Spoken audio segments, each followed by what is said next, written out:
배달하시는 분들을 이제 배달원이라고 부르지 않고요. 배달 라이더 이렇게 지칭하여 부릅니다. 여러분 그 배달 라이더 이분들은 주로 뭐 여러 가지 다른 것도 옮겨주시지만 이 맛있는 음식을 배달해 주시는 분들이 또 이 배달 라이더 분들입니다. 제가 며칠 전에 이제 한 배달 라이더 분이 글을 쓰신 걸 봤는데요. 이분은 어떤 분이냐? 원래 직업이 있으세요. 이 직업이 무엇이냐? 뭐 어떤 거냐면 대학에서 강의하시는 분입니다. 근데 이제 강사예요. 교수가 아니시고 강사다 보니까 그 정해진 그 수업들이 있지만 그 이 코로나 시절에 이렇게 강의 수가 많이 줄었잖아요. 비대면 수업을 하다 보니까 그래서 생활은 해야 되겠고 그러나 이제 강의가 없어지니까 이제 배달 라이더에 뛰어드신 거예요. 처음엔 먹고 살라고 하셨답니다. 뭐 당연한 거죠. 먹고 살려고 배달 라이더를 했는데 조금씩 시간이 지나다 보니까 이 배달 라이더를 통해서 보람을 느끼는 순간이 있었다는 거예요. 이게 뭐냐? 이제 맛있는 음식을 딱 준비해가지고 이제 오토바이 싣고 부릉부릉 가서 이제 뭐 그 음식이 뭐 피자가 됐든 뭐 짜장면이 됐든 그 맛있는 음식을 이제 전해주려고 초인종을 딱 눌렀을 때 어떤 중학생 애들이 아마 생일 파티 한다고 모였었나 봐요. 배를 딱 누르니까 우와 음식 왔다 그러면서 막 안이 솟아내지더라는 거예요. 문을 열었더니 뭐 아이들이 그 음식 보고 막 뛸 듯이 기뻐하면서 그 음식을 이제 받아 건네는데 음식을 받아든 아이들이 이제 행복하게 하는 모습을 보고 뒤돌아 섰는데 그런 얘기 하더라고요. 맛있는 음식 빨리 갖다 주셔서 너무 감사해요 하면서 뒤통수에 대다 인사하더라는 겁니다. 딱 나와서 이제 배달 라이더 이제 배달했으니까 돌아가는데 불어오는 봄바람 보이는 벚꽃이 그렇게 예쁘더라는 겁니다. 보람이 있구나. 맛있는 음식을 전달해 줬을 때 그 맛있는 음식을 기대하며 받아든 그분들의 행복감이 그대로 느껴져서 너무 좋았다는 거예요. 저는 그 글을 읽으면서 왜 제가 생각나는지 모르겠어요.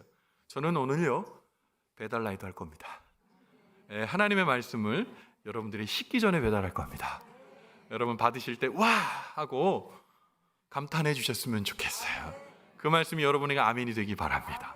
그래서 여러분 말씀을 받는 여러분은 하나님의 따뜻한 하나님의 말씀 때문에 행복하고 전하는 저는 그 말씀 전할 수 있어서 보람이 있고 이 말씀을 손수 준비해 주신 하나님께서는 기뻐하시는 그런 모두가 행복한 그런 예배와 말씀의 자리가 되기를 주님의 이름으로 간절히 축원을 드립니다.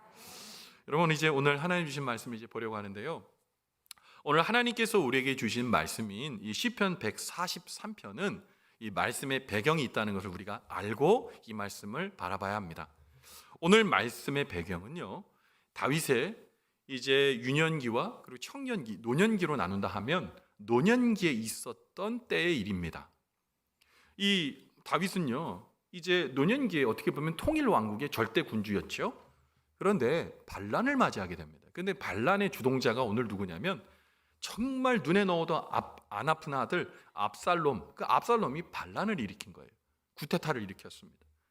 제일 사랑했던 진짜 어떻게 보면 눈에 넣어도 아프지 않을 그 아들이 반란을 일으켰어요. 어렸을 때 아장아장 걷던 그 아기 품에 안고 커가는 거 바라보면서 준수한 청년으로 자라가는 거 바라보면서 행복하고 기뻤던 그 아들이 칼을 빼서 아버지를 죽이겠다고 지금 쫓아오는 순간인 거예요.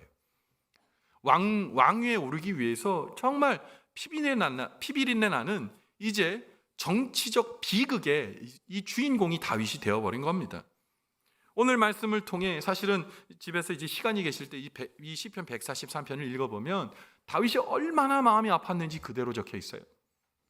그 찢어지는 마음, 정말 이 혈육, 그 자기가 사랑했던 아들이 자기를 죽이려고 하는 그 상황 가운데 도망갈 수밖에 없는 이 산산이 찢어지는 고통을 오늘 시편에 다윗은 담아내고 있습니다.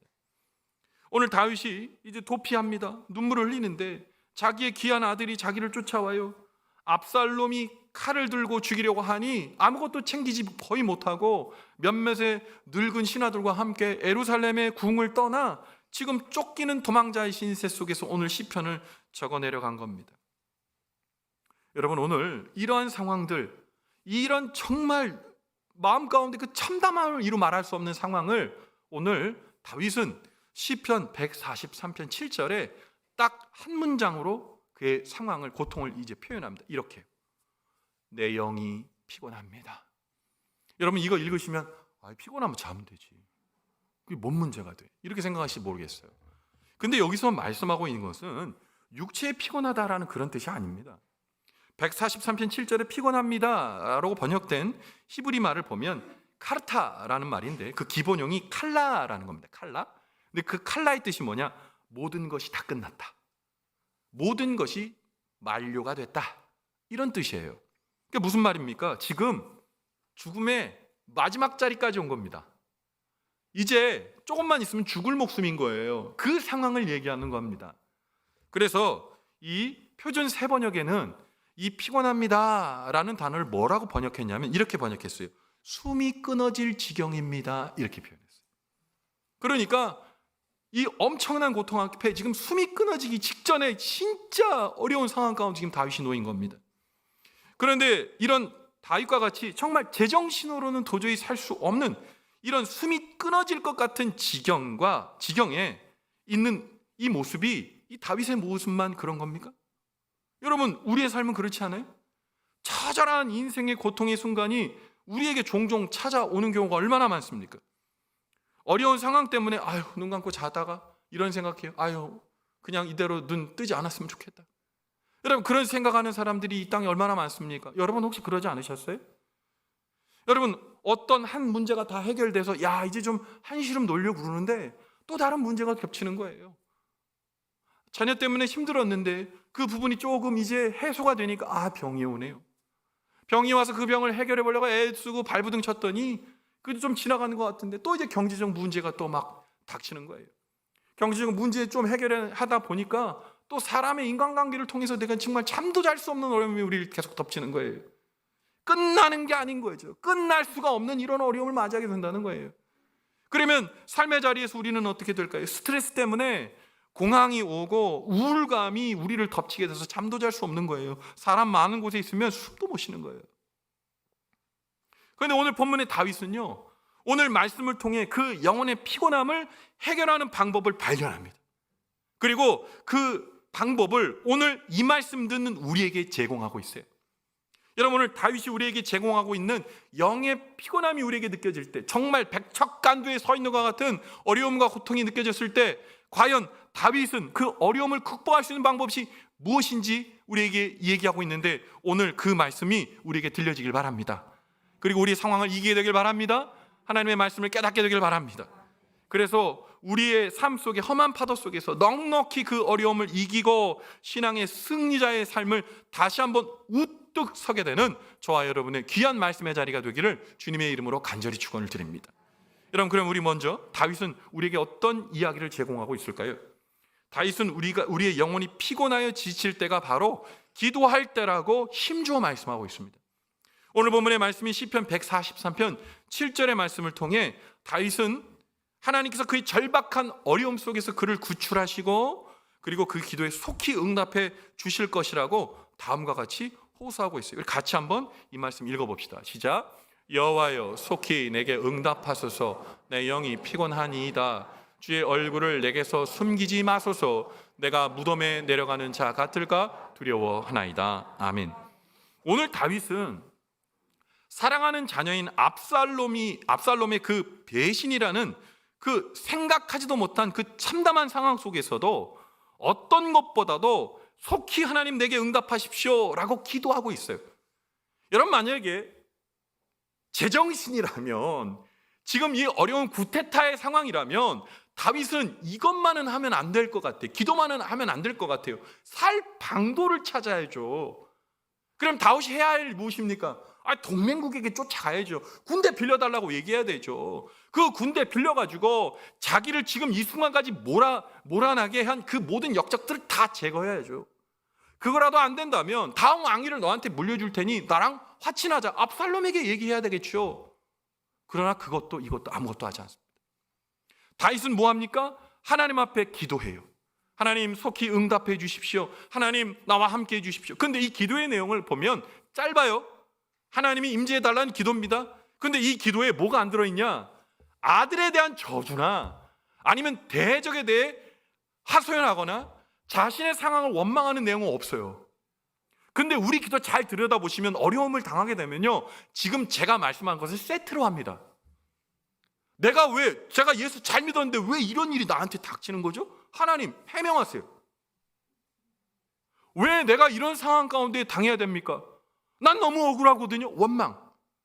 나를 힘들게 하는 저놈의 새끼, 그분들 망하게 해주세요. 저주하잖아요.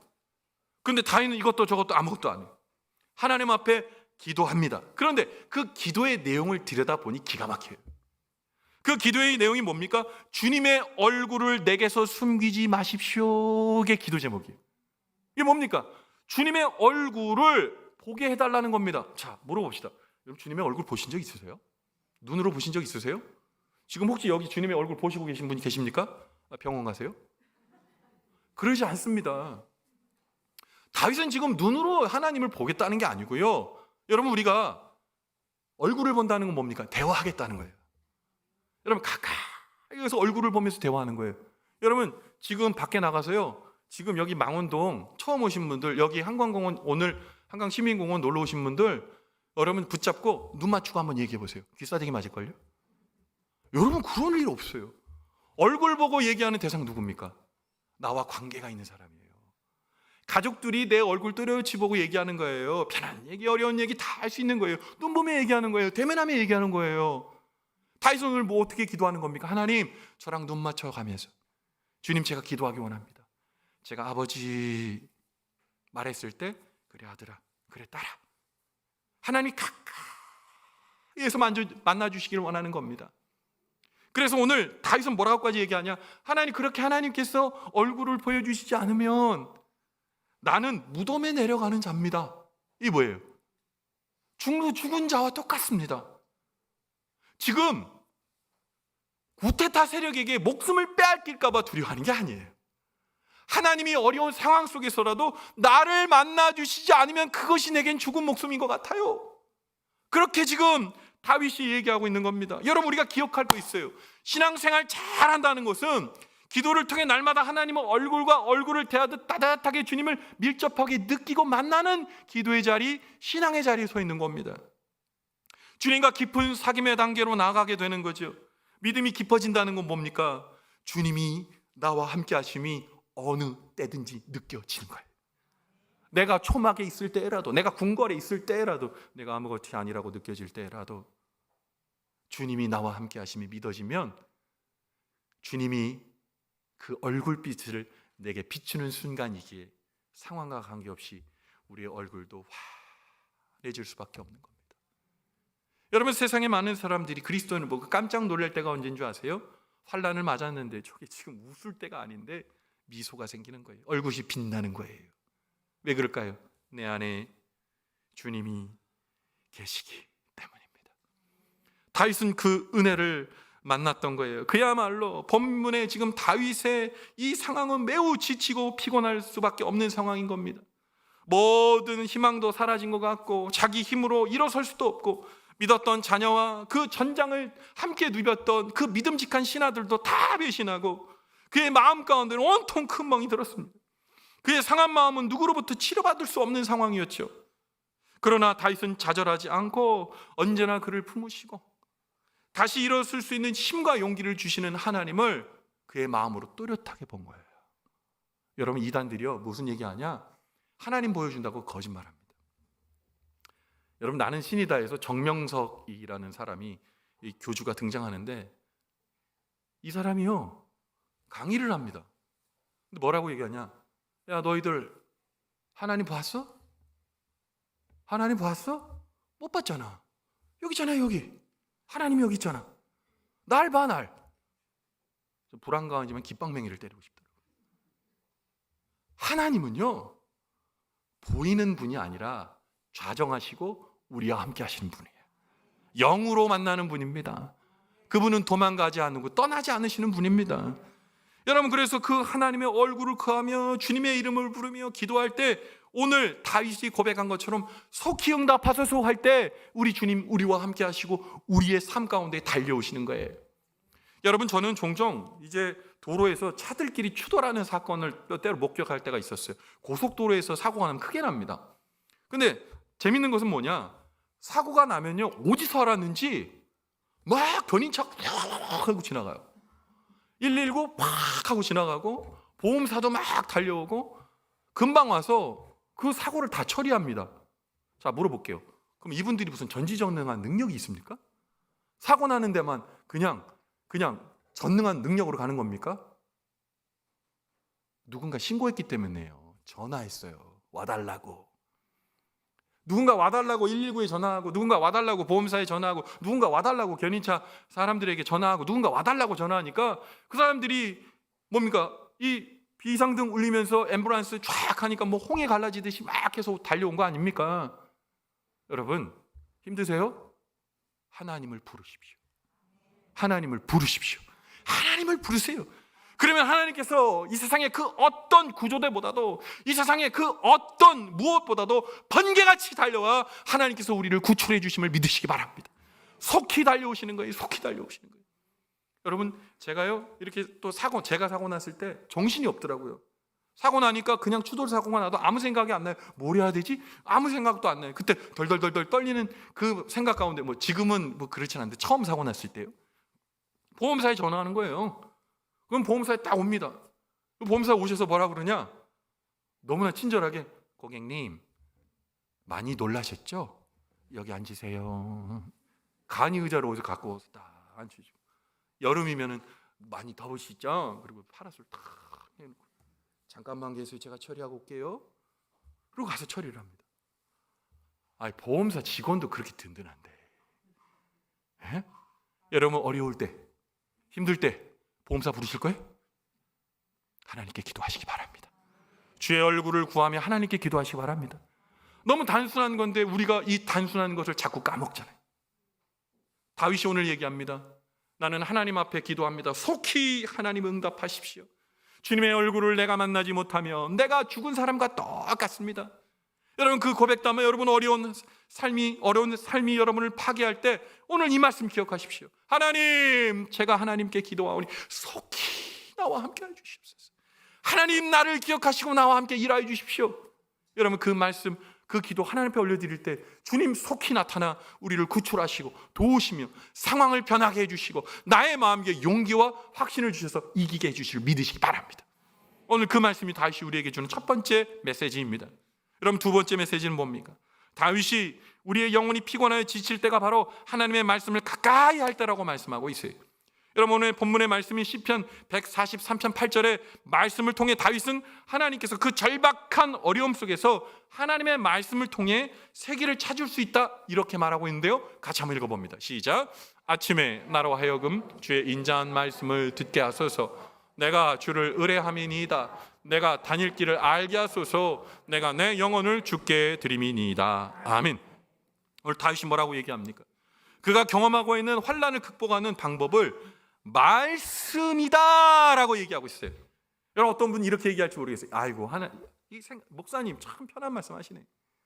다윗은 그랬을지 모르겠지만 나는 그렇지 않거든요. 아니, 내가 지금 힘들고 지금 복장 터져 죽겠는데 무슨 여유가 있어서 말씀을 떠들러 보고 그런 여유가 우리에게 어디 있어요? 라고 말씀하실지 모르겠어요. 아니요. 그렇기 때문에 여러분, 그 말씀을 보셔야 됩니다. 오늘 다윗이 어떤 상황인지 제가 말씀을 드렸죠. 다윗은 지금 예루살렘의 궁궐에 있는 거 아니에요. 시녀들의 보살핌을 받고 도움을 받고 옆에 있는 많은 사람들의 도움 받는 게 아니라요, 도망자예요. 도망자.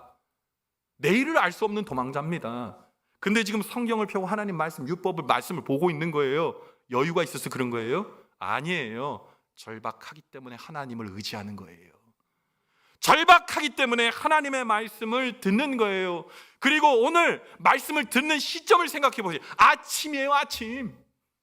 아침의 모든 시작하기, 그 첫 아침에 하나님의 말씀을 듣는데요, 뭐라고 표현합니까? 나로 하여금 주님의 인자한 말씀. 인자가 뭡니까? 사랑이죠. 하나님, 나를 사랑하신다는 그 말씀을 나로 듣게 해주십시오. 그래야 내가 주님을 의지할 수 있고, 그래야 내가 내 길을 알 수 있습니다. 주님, 내가 이 말씀 듣고 있는 나를 주님 기억하십시오. 내가 내 영혼을 주님께 드립니다. 여러분, 그렇게 말씀에 가까이 갔을 때 하나님이 다윗을 무척 사랑하신 거예요. 아이고, 이 아들이 이 어려운 상황 속에서도 나를 의지하고 말씀 속에서 나를 바라보려고 하는 애씀이 있구나. 귀한 아들이구나. 다윗이 뭐라고 얘기합니까? 주의 말씀은 내 발의 등이요 내 길의 빛이십니다. 깜깜한 어둠 속에서도 하나님을 한 번도 놓지 않았던 다윗, 그 다윗을 하나님께서 어떻게 사랑하지 않으실 수 있었겠습니까? 여러분, 오늘 우리는 새끼는 잘 먹습니다. 또박또박 우리에게 먹어야 될 새끼는 잘 챙겨 먹는데, 여러분, 우리의 영혼의 든든한 말씀 우리 어떻게 먹고 있습니까? 여러분, 한 주만 많이 먹고 일주일 내내 금식하고 계시지 않으십니까? 하나님의 말씀을 섭취해야 우리의 영혼이 허기지거나 지치거나 피곤함으로 넘어지지 않는 거예요. 말씀의 양식을 일주일에 한 번 또는 2번 먹으시면 안 됩니다. 여러분, 우리의 마음을 만약에 액체, 고체, 기체로 표현한다면 여러분 뭐라고 생각하세요? 전 단연코 액체라고 말하고 싶습니다. 흘러다녀요. 담기 어렵습니다. 날마다 달라져요. 오늘이 다르고 내일이 달라요. 오늘의 고백과 내일의 고백이 다르고 오늘의 믿음과 내일의 믿음이 달라요. 날마다 변해요. 저는 말씀이요, 하나님께서 쪼여주시는 태양빛이라고 생각합니다. 그 태양빛이 우리에게 비쳤을 때, 말씀의 빛이 비쳤을 때 이 액체가 고체가 되는 거예요. 딱딱하게 믿음의 은혜 가운데에 정류하게 되는 거예요. 안 움직여요. 움직이지 않습니다. 이 하나님의 말씀의 빛이 계속 우리에게 따스럽게 비치게 되면 이게 뭐예요? 기체가 되는 거예요. 하나님 앞에 흠양되어질 만한 아름다운 일들이 우리에게 일어나는 거예요. 그래서 말씀이 중요한 거예요. 독서가 아니에요. 말씀을 통해 하나님이 우리를 얼마나 사랑하고 계신지, 이 어려운 상황 속에서도 하나님께서 우리를 놓지 않으시겠다는 그 말씀을 먹고 용기를 내는 겁니다. 독생하신 하나님의 아들 예수 그리스도를 우리에게 주시면서까지 사랑한 그 은혜의 말씀을 듣고 우리의 천국이 우리에게 확신이 될 때, 우리 세상의 사람들과 같이 째째하거나 넘어지는 사람이 아니라 든든히 서서 하나님의 당당한 주인으로 살아갈 수 있게 되는 겁니다. 여러분, 우리가 째째해지지 않으려면 어떻게 될까요? 하나님의 말씀 가운데 있어야 되는 거예요. 사람에게는 손 벌릴 줄 알고 다른 사람에게는 도움 요청할 줄 알면서 정말 중요할 때 하나님을 잃어버리는 것이 우리의 일반의 신앙이 되지 않았으면 좋겠습니다. 자, 여러분 기억하십시오. 오늘 본문과 같이 하나님께서는 우리와 함께 하십니다. 말씀을 드십시오. 아침에 일어나 모든 시간을 시작하기 전에 하나님 앞에 기도하십시오. 할 수만 있다면 말씀을 켜서 큐티도 하시고, 할 수만 있다면 여러분 새벽 기도의 자리에서 하나님을 만나시고, 할 수만 있다면 주중에 예배 가운데 하나님을 만나시고, 할 수만 있다면 교회 안에서 진행되는 성경 공부를 통해 여러분 말씀을 섭취하시고 먹으세요. 여러분, 그렇지 않으면 우리 헛똑똑이 될 확률이 매우 큽니다. 하나도 모르면서 아는 척하는 신앙인 될 수 있어요. 다윗은 그러지 않았어요. 날마다 제로베이스에서 시작했어요. 하나님, 나는 불쌍한 사람입니다. 하나님이 없으면, 하나님의 이 말씀이 나를 채워주시지 않으면 아무것도 할 수 없어요. 그 고백을 드렸던 거예요. 하나님의 말씀을 사랑하는 것은 하나님의 은총을 받을 큰 자격의 조건이 되는 것이고, 하나님을 말씀을 가까이 하는 것은 우리의 인생에 쌓이는 영적인 자산입니다. 그렇기 때문에 하나님의 말씀을 가까이 하셔야 합니다. 여러분 피곤하세요? 주님께 기도하십시오. 여러분 피곤하세요? 말씀 속에서 얘기하시는 하나님의 음성을 들으십시오. 그게 우리의 살 길이고, 피곤한 우리가 살아 하나님께서 원하시는 축복의 자리를 갈 수 있는 지름길입니다. 오늘 하나님께서 주시는 말씀이 우리 마음 가운데 잘 박힌 못이 되기를 간절히 바랍니다.